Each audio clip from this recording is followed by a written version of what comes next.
தேன்கூடு வாசகர்களுக்கு அன்பின் வணக்கம். சாண்டில்யன் எழுதிய யவனராணி நாவலின் ஆடியோ வடிவம்.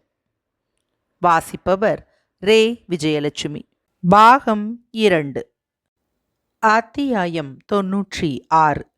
பட்டுச்சீலை திட்டம். அலைமோதும் உணர்ச்சிகளுடன் தமிழகத்தின் நிலைமாறும் திட்டங்களை விளக்க முற்பட்டு மடியிலிருந்த பட்டு சீலையை மஞ்சத்தில் விரித்து இதை பார்க்க வாருங்கள் என்று படைத்தலைவன் விரைந்து அழைத்த போதிலும் அறையிலிருந்த அந்த 3 அழகிகளில் ஒருத்தி கூட இருந்த இடத்தை விட்டு ஒரு இம்மி கூட நகராமல் அதுவரை படைத்தலைவன் உரைத்த செய்திகளால் அடியோடு மனம் இடிந்து போய் அசைவற்று சிலைகள் போல் நின்றிருந்தார்கள். அந்த மாளிகைக்கு தங்களை வரவழைத்ததன் மூலம் தங்கள் நற்பெயருக்கு எத்தனை பாதகத்தை படைத்தலைவன் விளைவித்து விட்டான் என்பதை எண்ணியதால் அந்த 3 இதயங்களிலும் எண்ணற்ற உணர்ச்சிகள் அலைகளாக எழுந்து எழுந்து மோதின. வெவ்வேறு எண்ணங்களை பெற்ற அந்த 3 அழகிகளின் முகங்களும் அவர்களில் இதயத்தில் ஏற்பட்ட ஒரே வித உணர்ச்சிகளின் விளைவாக ஒரே விதமான வண்ணத்தை அடைந்து கற்புடைய மாதர்க்கெல்லாம் உள்ள போக்கு ஒன்றுதான் என்பதை தெளிவுறுத்தின.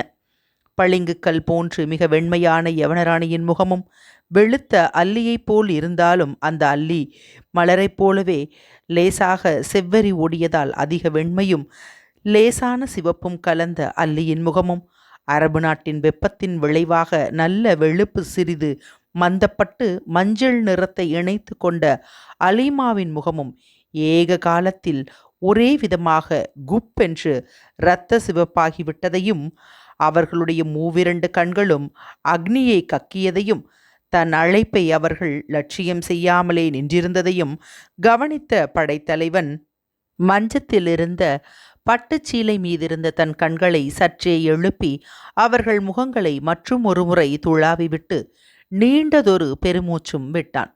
அவன் தங்கள் முகங்களை 2 முறை கவனித்ததையும் பிறகு பெருமூச்சு விட்டதையும் அழகிகளும் கவனிக்கத்தான் செய்தார்கள். அப்படி அவர்கள் கவனித்தும் அவர்கள் கோபம் தணிந்ததற்கான அறிகுறிகள் ஏதுமே அவர்கள் முகங்களில் துளிர் விடாததையும் கண்ட படைத்தலைவன் மஞ்சத்தின் மீதிருந்த பட்டுச்சீலையை அப்படியே விட்டு நன்றாக நிமிர்ந்து நின்று அந்த அழகிகள் 3 மீதும் மிகவும் திடமான தன் கண்களை நாட்டி, பெண் இதயம் எனக்கு புரியாதென்று நினைக்க வேண்டாம், ஆனால் என்று சற்று திடமான குரலிலும் பேச முற்பட்டான். அவனை கோபமும் இகழ்ச்சியும் கலந்து தாண்டவமாடிய யவனராணியின் விழிகள் கம்பீரமாக நோக்கியதன்றி அவள் பவள இதழ்களும் அசைந்து, பெண்கள் இதயம் உங்களுக்கு புரியாதென்று யார் சொல்வார்கள் படைத்தலைவரே? நான் சொல்ல மாட்டேன். அலீமா சொல்ல மாட்டாள். வேளிர்குல பேரழகி சொல்ல மாட்டாள். இன்னும் எத்தனை பெண்கள் சொல்ல மாட்டார்களோ? தொகை எனக்கு தெரியாது என்று உஷ்ணத்துடன் சொற்களை உதிர்த்தா. ராணியின் சொற்களில் அடங்கி கிடந்த விஷமத்தையும் ஏளனத்தையும் ஏன் கோபத்தையும் கூட படைத்தலைவன் நொடி பொழுதில் புரிந்து கொண்டானானாலும் எதிர்நோக்கி கிடந்த முக்கிய அலுவலை முன்னிட்டு நிதானம் சிறிதும் தவறாத குரலிலேயே பதில் சொல்ல முற்பட்டு, தொகை விரிந்தாலும் பாதகமில்லை. மனோதத்துவ சாஸ்திரத்தை நான் படித்திருக்கிறேன் என்று பேசத் துவங்கியவனை இடைமறித்த ராணி, எங்கு படித்திருக்கிறீர்கள்? ஏட்டிலா, பிறர் வீட்டிலா என்று வினவினாள். வீட்டில் இருப்பதுதான் ஏட்டிலும் இருக்கிறது ராணி. சமுதாயத்தில் இருப்பதுதான் சாஸ்திரத்திலும் இருக்கிறது. ஆகவே சாஸ்திரங்களை அறிய வீட்டிலும் படிக்க வேண்டும், ஏட்டிலும் படிக்க வேண்டும். ஒன்று உணர்வுக்கு, இன்னொன்று அனுபவத்துக்கு. 2லும் தீட்டப்படும் அறிவுதான் கூர்மையாகிறது என்று கூறினான் படைத்தலைவன். அப்படியானால் படைத்தலைவருக்கு பெண்கள் விஷயத்தில் அனுபவம் அதிகம் போலிருக்கிறது என்று மீண்டும் இகழ்ச்சியுடன் கேட்டாள் ராணி. படைத்தலைவன் குரலில் எந்த மாறுதலையும் காட்டாமலேயே பதில் சொன்னான். ராணி, தவறாக புரிந்து கொண்டு விட்டீர்கள். பெண்களை பற்றி மட்டும் நான் குறிப்பிடவில்லை, பொதுவாக பேசினேன்.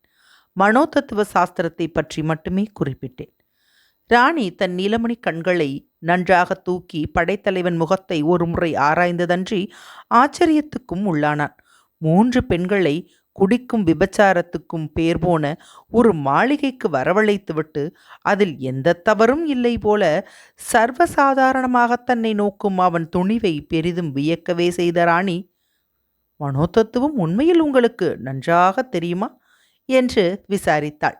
அவள் கேள்வியின் நோக்கத்தை புரிந்து கொண்ட படைத்தலைவன் அதுவரை நிமிர்ந்திருந்த தன் தலையை நிலத்தை நோக்கி தாழ்த்தி விழிகளையும் தரையில் நாட்டி மிக மெதுவாக, ஓரளவு தெரியும் என்பதுதான் என் நம்பிக்கை ராணி என்று பதிலளித்தான்.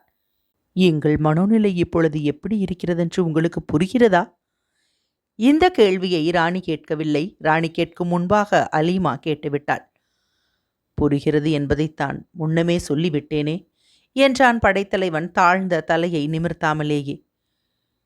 புரிந்துமா எங்களை இங்கு வரவழைத்தீர்கள் படைத்தலைவரே என்று துயரம் தோய்ந்த சொற்களை கொட்டிய அல்லியும் சம்பாஷணையில் கலந்து கொண்டாள். ஆமல்லி, நன்றாக புரிந்துதான் இங்கு வரவழைத்தேன். காரணத்தை தான் முன்பே சொன்னேனே என்றான் படைத்தலைவன். இந்த மாளிகையின் அவப்பெயரால் கற்புடைய பெண்கள் இந்த இடத்தில் நடமாட மாட்டார்கள் என்று டைபீரியஸ் நினைப்பான் என்ற காரணத்தை தானே குறிப்பிடுகிறீர்கள் என்று குறுக்கே பாய்ந்தாள் ராணி. ஆம் ராணி, தீனமான குரலில் வெளிவந்தது படைத்தலைவனின் பதில். டைபீரியஸை ஏமாற்றுவதற்காக பெண்கள் மீது அபாண்டம் ஏற்படக்கூடிய காரியத்தில் ஈடுபடுவது முறை என்று நினைக்கிறீர்களா என்று அலிமா வினவினாள். இம்முறை படைத்தலைவன் தலையை கவிழ்ந்து கொண்டு பதில் சொல்லவில்லை. தலையை நன்றாக நிமிர்த்தி அந்த 3 அழகிகள் மீதும் தன் கண்களை ஒரு முறை வலம் வரச் செய்தான். பதில் சொல்ல முற்பட்ட போது அவன் குரலில் பழையபடி உறுதி புகுந்து கொண்டது. அந்த உறுதியால் வேல்களென பிரகாசிக்கும் கண்களுடன் பேசினான் படைத்தலைவன். ராணி, அலீமா, அல்லி, உங்கள் மூவரிடமும் என் இதயத்துக்கு எத்தனை ஈடுபாடு, எவ்வகை ஈடுபாடு என்பது உங்களுக்கே தெரியும். உங்கள் மீது அபாண்டம் ஏற்படுவதா அல்லது என் உயிரை இழப்பதா என்பது மட்டும் பிரச்சனையாய் இருந்திருந்தால் என் உயிரைத்தான் இழப்பேனே ஒழிய உங்கள் நற்பெயருக்கு மாசு ஏற்பட ஒரு காலும் அனுமதிக்க மாட்டேன்.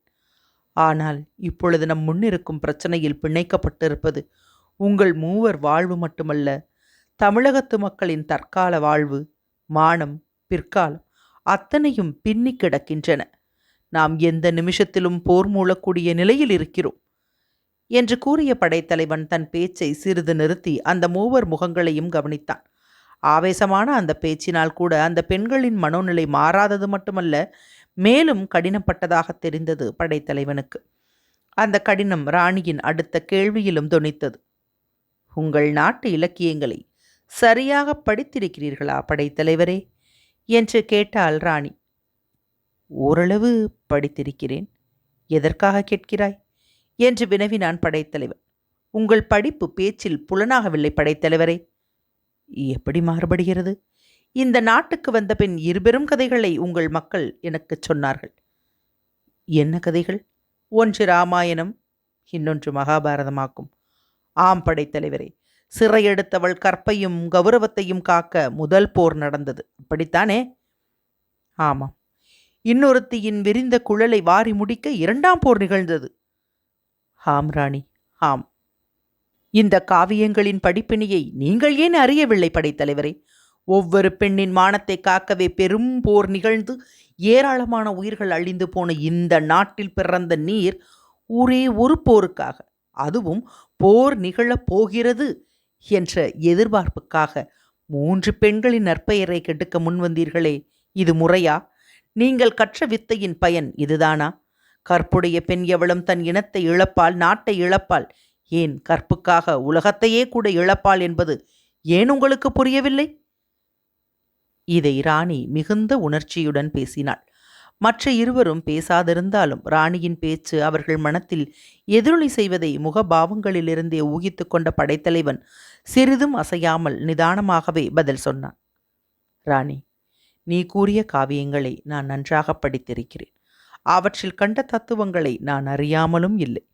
ஆனால் அந்த காவிய நிகழ்ச்சிகள் வேறு, இப்பொழுது நாம் சம்பந்தப்பட்ட நிகழ்ச்சிகளின் அஸ்திவாரமே வேறு. பொருந்தாத ஓமைகளை கூறாதே.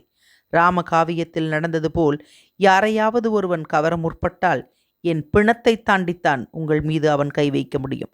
பாரதத்தில் நடந்தது போல் உங்களில் ஒருவரை எவனாவது அவமதிக்க சபைக்கு அழைத்து வந்தால் அவன் மட்டுமல்ல, அந்த சபையில் அனைவரையும் தயை தாட்சண்யமின்றி வெட்டி போட தயங்க மாட்டேன்.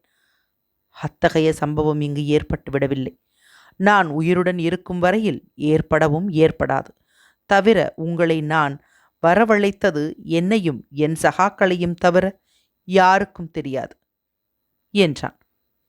எந்த சகாக்கள்? கொள்ளைக்காரர்களா என்று கேட்டாள் அலிமா. இல்லை அலிமா, இந்த மாளிகையில் இப்பொழுது இருப்பவர்கள் கொள்ளைக்காரர்கள் அல்ல. என் நம்பிக்கைக்கு பாத்திரமான வீரர்கள் இருக்கிறார்கள். அவர்கள் அனைவரும் என் நன்னடத்தையில் நம்பிக்கையுள்ளவர்கள். தமிழகத்தின் பிற்காலம் ஒன்றுதான் என் குறிக்கோள் என்பதை சந்தேகமற உணர்ந்தவர்கள். இரவின் 3ஆம் ஜாமத்திலிருந்து அவர்கள் மட்டும் இங்கிருப்பார்கள் என்றான் படைத்தலைவன். மற்ற சமயங்களில் புகாரின் கேளிக்கைக்காரர்களும் குடிக்கும் யவனர்களும் பரதவர்களும் இருப்பார்கள். இந்த மாளிகைக்கு 2 வித வேஷம் உண்டு. 2 வித வேஷங்களா? ஆமலீமா, பகலிலும் இரவின் முதல் 2 ஜாமங்களிலும் இது கேளிக்கை கூடம். 3ஆவது ஜாமத்திலிருந்து தமிழகத்தின் தலை சிறந்த ஒற்றர்களின் இருப்பிடம். நான் சாதாரணமாக இங்கு வருவதானால் 2ஆம் ஜாம ஆரம்பத்திலேயே வந்துவிடுகிறேன். ஆகவே டைபீரியஸ் என்னை குடிகாரன் என்றும் நடத்தை கெட்டவன் என்றும் நினைக்கிறான். 2ஆம் ஜாமத்தில் இங்கு வரும் நான் 2ஆம் ஜாமம் முடிந்து கேளிக்கை கூட்டம் போன பின்பு இங்குதான் தங்குகிறேன். 3ஆம் ஜாமத்தில் ஊர் உறங்கும். ஆனால் நானும் என் ஒற்றர்களும் உறங்குவதில்லை. தமிழகத்திலிருந்து கிடைக்கும் செய்திகளை பற்றி விவாதிக்கிறோம். அதனால்தான் சில நாட்கள் பகல் வேளைகளில் மரக்கலத்தில் உறங்குகிறீர்களா என்று அலிமா வினவினாள். ஆம் அலிமா என்ற படைத்தலைவன் மீண்டும் ராணியை நோக்கிச் சொன்னான். ராணி, நான் சொன்னதன் அர்த்தம் புரிகிறதல்லவா உனக்கு? நீங்கள் நினைப்பது போல் பெரும் அபவாதம் எதுவும் ஏற்படாது உங்களுக்கு. உங்களை வேண்டுமென்றே 2ஆம் ஜாமத்திற்கு பின்பு இங்கு வரவழைத்தேன். இந்த இடத்தில் நாம் கூடுவதை டைபீரியஸ் எதிர்பார்க்க மாட்டான் என்ற நம்பிக்கையிலேயே இங்கு உன்னை வரவழைக்க ஓலையும் அனுப்பினேன். இங்கு நம்மை டைபீரியஸ் எதிர்பார்க்க மாட்டான் என்று உங்களுக்கு எப்படி நிச்சயமாக தெரியும் என்றாள் ராணி. என்னுடன் படகில் வந்த யவனர்கள் சொல்லியிருப்பார்கள் நான் இந்த மாளிகைக்கு போயிருப்பதாக. திட்டிவாசல் காவலரை விசாரித்தாலும் தலைக்கவசம் அணிந்த குடிகாரன் ஒரு பெண்ணை தூக்கி கொண்டு போனதாகத்தான் தகவல் கிடைக்கும். ஆனால் நான் அல்லியை போர்த்திவிட்டதால் பெண் யாரென்று தெரியாது. நீயும் அலிமாவும் வந்ததோ பெரும் மர்மம். ஊரடங்கிய பிறகு வந்திருக்கிறீர்கள். ஆகவே நீங்கள் நினைக்கிற அளவுக்கு உங்கள் நற்பெயர் கெட காரணமில்லை.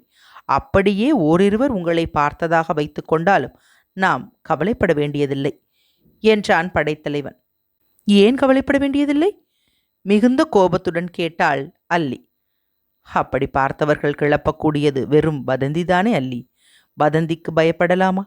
முன்னமே நீ வதந்தியால் பாதிக்கப்பட்டவள்.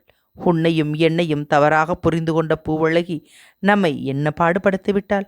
அது மட்டுமா அல்லி, நான் யவனராணியை கவர்ந்து கொண்டு எங்கெல்லாம் போயிருக்கிறேன்.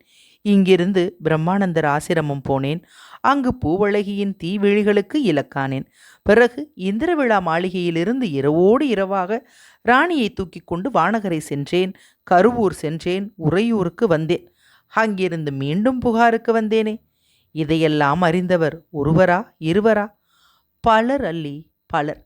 இவற்றால் கிளம்பாத வதந்தி இனி கிளம்புமா? தவிர வதந்திகளுக்கு அஞ்சுவதும் விவேகமல்ல. அஞ்ச வேண்டியது மனசாட்சி ஒன்றுக்குத்தான். அது தெளிவாயிருக்கும் வரை நற்பெயரை யாரும் கெடுக்க முடியாது. வதந்திகள் இடைக்காலத்தில் கெடுக்கலாம். ஆனால் இறுதியில் பொய் வதந்திகள் வந்த வேகத்தில் மறையும். உண்மையும் நற்பெயருமே நிலைக்கும். ராணி கூறிய அந்த இராமாயண பெருங்காவியத்தையே பார். சீதை மீதும் வதந்தி ஏற்படத்தான் செய்தது. அதற்காக காட்டுக்கும் அனுப்பப்பட்டாள் அந்த கற்புக்கரசி கருத்தரித்த நிலையில். ஆனால் உண்மை மறைந்ததா? இன்றும் அவளை கற்பின் தெய்வமாக கொண்டாடவில்லையா? வதந்தி பனி போன்றது. சத்தியத்தின் ஒளி அதை வெகு சீக்கிரம் கிழித்துவிடும். ஆகவே கவலை வேண்டாமல்லி. உங்கள் யார் நற்பெயரும் போகாது. போக நான் அனுமதிக்கவும் மாட்டேன். நாட்டு நலனை முன்னிட்டு நாம் சில முறைகளை, எச்சரிக்கைகளை கடைபிடிக்க வேண்டியிருக்கிறது. ஆகவே உங்கள் உணர்ச்சிகளை கட்டுப்படுத்திக் கொள்ளுங்கள். நீங்கள் மூவரும் இப்பொழுது எனக்கு அளிக்கக்கூடிய உதவிதான் தமிழகத்தின் தலைவிதியை நிர்ணயிக்கும். பெரும் போர் மூளை இருக்கும் இந்த சமயத்தில் உங்கள் மனத்தை விரிவுபடுத்திக் கொள்ளுங்கள். லட்சக்கணக்கான மக்களின் நலனில், உயிர்களின் தமிழக பெண்மணிகளின் கற்பில் மனத்தை பதிய வையுங்கள். பதிய வைத்து இதை கவனியுங்கள் என்று கூறிக்கொண்டே மீண்டும் மஞ்சத்தை அடைந்த படைத்தலைவன் அதில் விரிந்து படர்ந்து கிடந்த பட்டுச்சீலையை கூர்ந்து நோக்கினான். படைத்தலைவன் அளித்த விளக்கத்தாலும் அவன் பேச்சில் தொனித்த உணர்ச்சியாலும் தங்கள் ஒவ்வொருவர் நற்பெயரிலும் அவனுக்கிருந்த அக்கறையை அவன் வெளியிட்டு சொல்லிவிட்டதாலும் தாங்கள் எதிர்பார்த்தபடி அப்படி பெரும் அபவாதம் ஏதும் தங்கள் மீது விழுவது சாத்தியமில்லை என்று நினைப்பாலும் அந்த அழகியர் மூவரும் மெல்ல மெல்ல மஞ்சத்தை அணுகினார்கள். அலிமாவும் அல்லியும் எதிரும் புதிருமாக மஞ்சத்தில் உட்கார்ந்து கொள்ள, ராணி மட்டும் படைத்தலைவனுக்கு வெகு அருகில் வந்து நின்று கொண்டாள். நீயும் இப்படி உட்கார் ராணி, அப்பொழுதுதான் நான் சொல்லும் விஷயங்கள் உனக்கு தெளிவாக தெரியும் என்று கூறிய படைத்தலைவன் ராணியின் தோளை பிடித்து அவளை தான் நின்றிருந்த இடத்துக்கு மிக அருகில் மஞ்சத்தில் உட்கார வைத்தான்.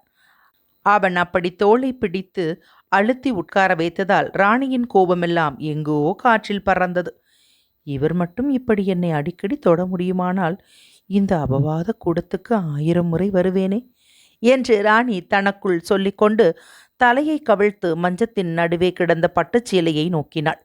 அந்த சமயத்தில் அவள் கட்டியிருந்த பட்டு சீலை பக்கத்தில் இருந்த படைத்தலைவன் மீது உராய்ந்து கொண்டிருந்தது.